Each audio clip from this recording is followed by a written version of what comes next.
नाज़रीन अस्सलामु अलैकुम वरहमतुल्लाहि वबरकातुहू। सीधी बात की ताज़ा प्राइम टाइम में आप लोगों का इस्तकबाल है।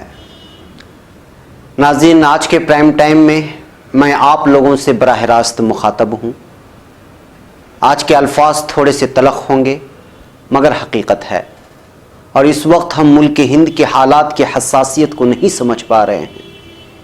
इसी हसासियत के पेश नज़र मुझे उम्मीद है कि मेरी बातों को आप हज़म कर पाएंगे। नाज़रीन, चैनल से जुड़ने और सब्सक्राइब करने की अपील के साथ साथ मैं आपसे आज साफ साफ कहना चाहता हूं कि इस वीडियो को हर एक तक पहुंचाने का अज़म कर लें ताकि बात समझ में आवे कि हकीकत क्या है। हर एक वोटर, बिलखुसूस मुस्लिम वोटर, समझ पाए कि आज हो क्या रहा है। नाज़रीन, कुछ दिन कबल एक मजलिस में बैठना हुआ, उसमें दानिश्वरान भी थे, पढ़े लिखे भी थे, तालीम याफ्ता और दौलतमंद लोग भी थे जो बड़ी बड़ी कोठियों में रहते थे। अल्लाह ने मालो दौलत से भी नवाजा है और असरी तालीम याफ्ता भी हैं।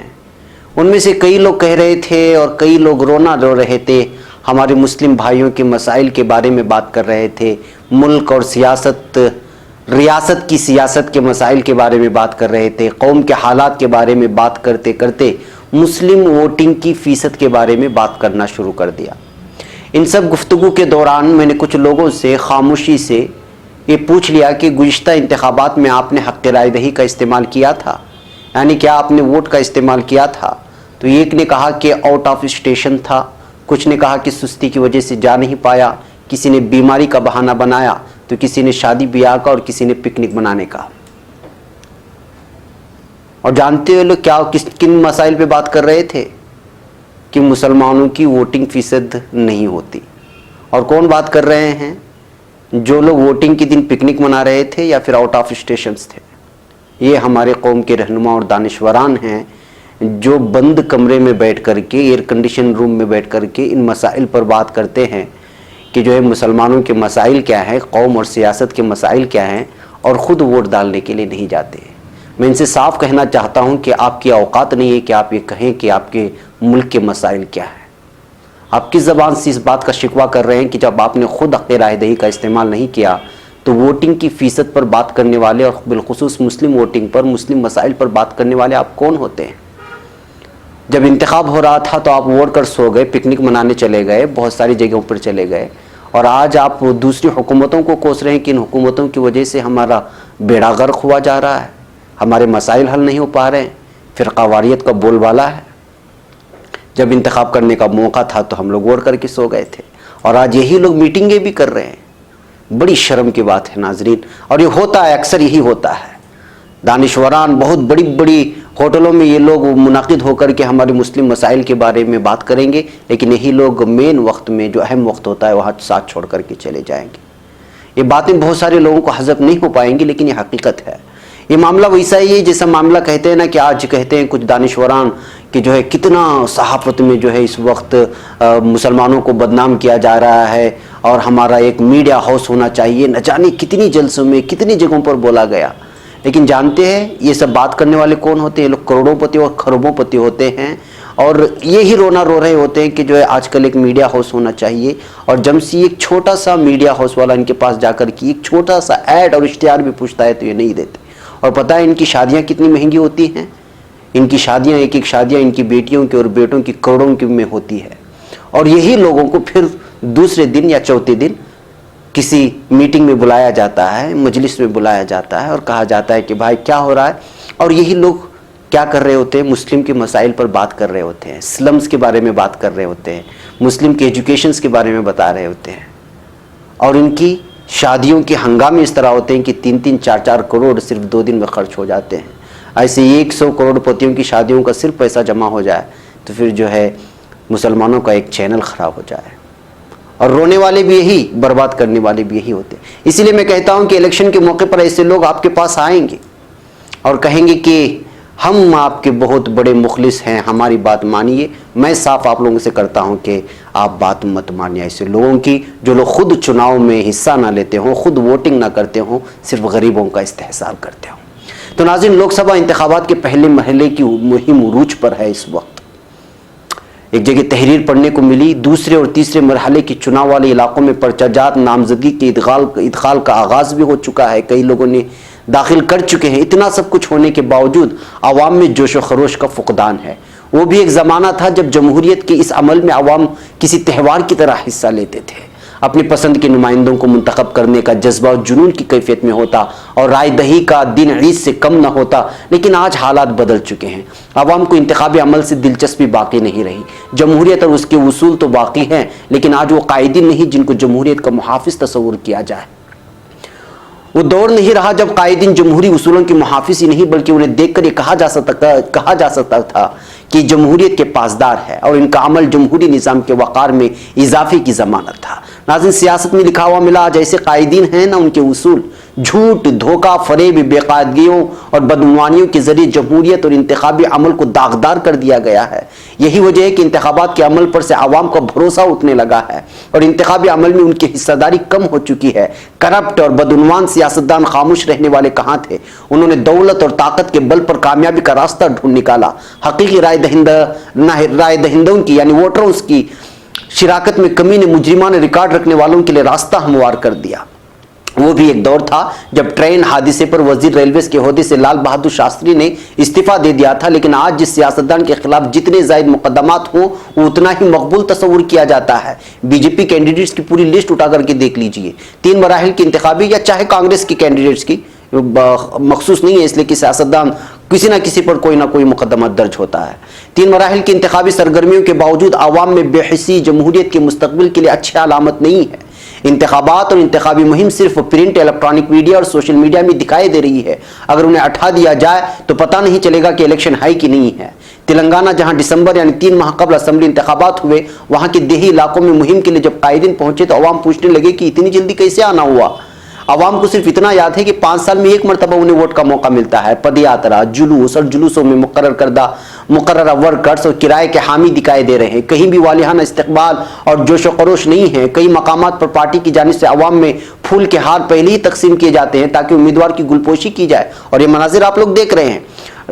आया राम गया राम कायदीन की भी भरमार है। रात में एक तो सुबह दूसरी पार्टी में और बास तो सुबह एक तो जगह तो शाम तक दूसरे कैंप में नजर आते हैं। वफादारी की तब्दीली उसूलों या अवामी मफाद की बुनियाद पर नहीं बल्कि शख्सी मफादात और टिकट से महरूमी के सबब है। इसी तरह के बाद कायदीन ने इंतखाबी मुहिम के दौरान गलती से अपनी पुरानी पार्टी के इंतखाबी निशान को वोट देने की भी अपील कर दी, क्योंकि बरसों से जब दल बदल होता है और 5-5 मिनट में दल बदल हो जाए, सुबह एक पार्टी में शाम एक पार्टी में, तो ऐसा ही होगा, क्योंकि बरसों से इसी निशान के लिए वोट मांगने के लिए आदी हो चुके हैं। उन्हें एहसास तक नहीं कि किस पार्टी में है।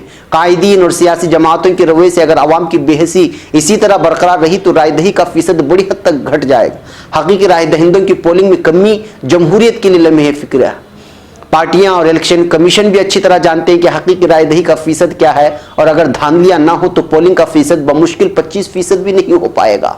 बेहिसी के लिए कायदीन और पार्टियां एक साथ तौर पर जिम्मेदार हैं। जब तक कायदीन अवामी खिदमत गुजार थे उनका रिश्ता अवाम के साथ एहसान का रहा, जो अब बाकी नहीं है। अब तो सिर्फ पैसा खर्च करो और वोट खरीदो का रुझान है। इंतखाबात में दौलत के इस्तेमाल को रोकने के लिए कई इस्लाहात को मुतारिफ किया गया और इलेक्शन कमीशन भी सख्ती से अमलावरी का दावा कर रहा है। जहां तक दौलत के इस्तेमाल का सवाल है, इस मामले में कोई भी पार्टी दूध की धुली नहीं है और हर इलेक्शन में उम्मीदवारों और पार्टियों के लिए मुकर्ररा इंतखाबी खर्च ऊंट की दाढ़ में दाने के बराबर है।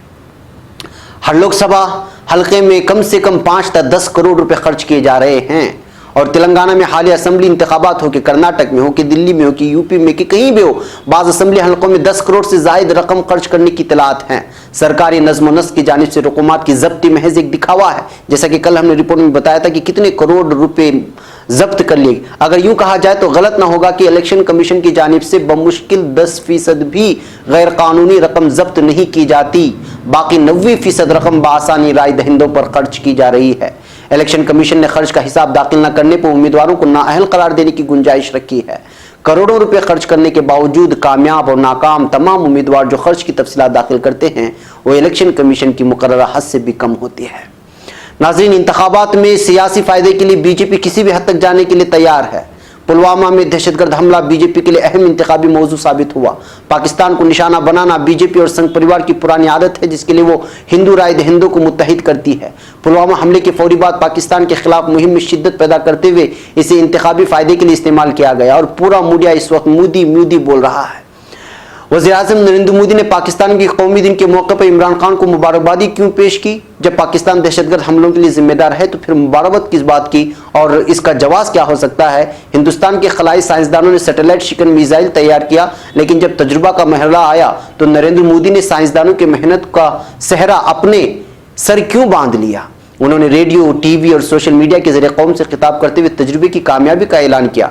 मोदी का इकदाम न सिर्फ नाआकिबत अंदेश बल्कि इंतखाबी कवायद की खिलाफ वर्जी है, जिस पर कोसा भी गया और निशाना भी बनाया गया।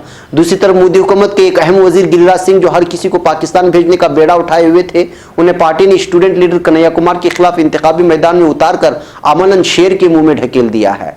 मोदी के खिलाफ बयान देने वालों और मुसलमानों को खासतौर पर पाकिस्तान जाने का मशवरा गिरिराज सिंह देते रहे हैं। गोश्त खाना हो तो पाकिस्तान जाओ, शरीयत पर चलना हो तो पाकिस्तान जाओ, हत्ता कि वंदे मातरम पढ़ने से इनकार हो तो भी पाकिस्तान जाने का मशवरा देकर वो संघ परिवार के हलकों में वाहवाही लूटते रहे। लेकिन आज खुद गिरिराज सिंह के होश उड़ चुके हैं। पार्टी ने उन्हें नवादा लोकसभा हलके से हटाकर कन्हैया कुमार के खिलाफ बेगूसराय से उम्मीदवार बनाया है, जहां जाने से वो हिचकिचा रहे थे। तो नाज़रीन, कांग्रेस का हाल ये है कि कांग्रेस लगातार वो तरक्यात की बात करती जा रही है और मोदी जो है मीडिया के ज़रिए से आवाम में हलचल मचाना चाहते हैं, देशभक्ति का गीत गाना चाहते हैं और अजीब अजीब किस्म के सवालात खड़े करके लोगों को जो है पोलराइज करना चाह रहे हैं। ये बीजेपी का एक तरफ अमल है, दूसरी तरफ कांग्रेस का अपना एक अलग अमल है, और तीसरी तरफ अगर सही बात कहा जाए तो इस वक्त बहुत सारे अहम तरीन लीडरान इस वक्त पार्लिमानी इंतखाबात में हिस्सा ले रहे हैं। कन्हैया कुमार हो, राज प्रकाश हो, या इसी की तरह की जो फिक्र रखने वाले जो लगातार कांग्रेस को भी निशाना बनाते हैं और बीजेपी को भी निशाने पे लिए हुए गुज़िश्ता कई सालों से ये लोग भी मैदान में आ चुके हैं। अगर इनकी पूरी टीम जीत करके आती है तो भी इस मरतबा पार्लिमान में बड़े हंगामे खड़े होंगे। लेकिन ये बात साफ है कि बीजेपी ने क़ब्ल अज़ वक्त ही हार मान ली है, और कांग्रेस अगर निडर बन करके पुरानी अपनी रिवायतों को छोड़ करके जो उसकी सियासी चपकलिशें हैं और उसकी सियासी जो हथकंडे हैं, जो मुसलमानों के खिलाफ भी हैं, दलितों के खिलाफ भी हैं, बज़ाहिर लगता है कि वो उनके तय हैं लेकिन वो खिलाफ होते हैं, इन तमाम चीज़ों को भूल करके एक नए सोच के साथ अगर वो आगे बढ़ती है तो शायद कांग्रेस एक मरतबा फिर वोटरों के दिल जीतने में कामयाब होगी। अगर इस मरतबा भी वो वोटरों की दिल जीतने में नाकाम रही तो फिर शायद कांग्रेस इस पूरे मुल्क में हाशिए पर चली जाएगी, और ये बेहतरीन मौका है कांग्रेस के लिए, इसलिए कि बीजेपी अपने तमाम तरक्यात के नाम पर जितने भी वादे किए हैं वो सब में नाकाम हो चुकी है। लेकिन नाज़रीन, मेरा और आपका क्या मामला है? अभी तक हम नहीं जागे हैं। मैंने जैसे आगाज़ में कहा कि हम लोगों की वोटिंग फीसद इतनी कम होती है कि जिसकी कोई इंतहा नहीं होती। हम मुसलमान बिलखुसूस से सोचने लग जाते हैं कि वोटिंग का दिन शायद छुट्टी का दिन होता है। बहुत ही कम वोटिंग फीसद होती है, लेकिन इस बार ऐसा नहीं होना चाहिए। और मैं ये भी राय नहीं देता कि जो आप नेशनल पार्टीज़ के किसी उम्मीदवार को किसी के कहने पर चुन लें। आप मकामी सतह पर देखें कि आपके मसाइल कौन हल कर रहा है। मेरा रुझान हमेशा ये होता है कि आपके मकामी पार्टियों को तरजीह दे क्योंकि वो आपके सबसे ज़्यादा मसाइल को जांचते हैं और परखते हैं और जानते भी हैं। इसलिए कि आपके अंदर का होगा, आपके पास का होगा, आपके मोहल्ले का होगा, तो वो आपके मसाइल को ज़्यादा जान पाएगा। और कोई नेशनल पार्टी से जुड़ा हुआ होता है तो उसके अपने ही कुछ कवानीन होते हैं, उसके पार्टी के कुछ अपने उसूल और ज़वाबित होते हैं, वो उसको तोड़ करके जा नहीं पाता और आज़ादी से काम नहीं कर पाता। ऐसे बहुत सारे मसाइल हैं जो अंदर घुस करके हमको देखना और परखना होता है। ऐसा नहीं कि कोई भी कह दिया तो आंखें बंद करके हम किसी को भी वोट डाल दें। दूसरी बात यह है कि जिस तरह से कहा गया है और ये आम तौर पर मसाजिद के ज़रिए से उलमा के ज़रिए से अपील की जा रही है कि कानून में वोटिंग की फ़ीसद शरई हैसियत उसकी क्या है और उसको किस तरह इस्तेमाल में लाना चाहिए और बेहद कितना क्यों ज़रूरी है, ये चीज़ भी है। अब दूसरी बात यह है कि इस बात को लेकर के डराया जा रहा है कि ये इलेक्शन आखिरी इलेक्शन होगा और 2025 में दोबारा इलेक्शन नहीं होगा, और इसके अलावा भी बहुत सारी बातें बताई जा रही है और ऐलानात के ज़रिए कहा जा रहा है कि जो है ये जमहूरियत की आज़ाद नहीं। ऐसा नहीं है, ये कोई मजाक नहीं है कि आप बैठे बैठे जो है 5-6 सालों में आपकी जमहूरियत को उठा करके कोई फेंक दे। हिंदुस्तान की जोग्राफियाई हालात को पढ़िए, आज़ादी के बाद की इसके हालात को पकड़िए, इसके पड़ोसी ममालिक के हालात को पढ़िए, अक़वाम मुत्तहिदा में हिंदुस्तान के साथ जो ताल्लुकात हैं, अरब ममालिक में हिंदुस्तान के साथ जो ताल्लुकात हैं वो किस बुनियाद पर हैं ये भी पढ़िए। वज़ारत ख़ारिजा के लिस्टों को निकालिए, बहुत सारे आपको मज़ामीन मिलेंगे। बेवजह जो है आप लोग ये सर्कुलर बांट रहे हैं कि अगर ये इस तरह नहीं हो गया तो जो है ये आखिरी आपकी जो है जो आपकी शहरियत छीन ली जाएगी। ये कोई मजाक नहीं है। हिंदुस्तान इतना छोटा मुल्क नहीं है और ना ही यहाँ के बसने वाले 80% हिंदू बरादरी जो मुख्तलिफ समाज से ताल्लुक़ रखते हैं। पता भी है कि अगर यहाँ की जमहूरियत ख़त्म हो जाएगी तो सबसे ज़्यादा नुकसान किसका होगा? मुसलमानों का नहीं, आदिवासियों का होगा, दलितों का होगा। वो समाज जो खुद को हिंदू नहीं कहते, अगर हिंदू कह करके अगर तमाम समाज खुद को बांट हटा लेंगे तो सिर्फ 20% हिंदू बच जाएंगे जो ब्राह्मणवाद से ताल्लुक़ रखते हैं या क्षत्रिय से ताल्लुक़ रखते हैं। तो ये सारी बहुत सारी चीज़ें हैं। बेवजह की जो है बयानात से मुसलमानों को डराना धमकाना ये भी सही मुझे नहीं लग रहा है। इसलिए कि जो है अगर कुछ पार्लिमानी लोग ये सब हथकंडे होते हैं सियासत के मुसलमान और हिंदुओं के वोट को बांटने के, कि जो है हम 2-3 पार्लिमान में 2-3 लीडरों ने बयान दे दिया कि भाई जो है अगला इंतखाब नहीं होगा या आखिरी इंतखाबात होंगे, तो क्या वो बात मान ली जाएगी? ये बात सारी चीज़ें जो है समझने की है, गहराई से परखने की होती हैं। हम लोगों को जानना चाहिए कि हिंदुस्तान मुल्क कितना मजबूत और इतना वसी और इतना बड़ा मुल्क है जिसकी कोई इंतहा नहीं है। और ये जमहूरियत की वजह से इसकी सारी शाखें अक़वाम मुत्तहिदा से, यूरोपियन ममालिक से, अरब ममालिक से और अपने एशियन ममालिक की वो बड़े बड़े ममालिक से जुड़ी हुई हैं जो सिर्फ जमहूरियत की वजह से कायम है।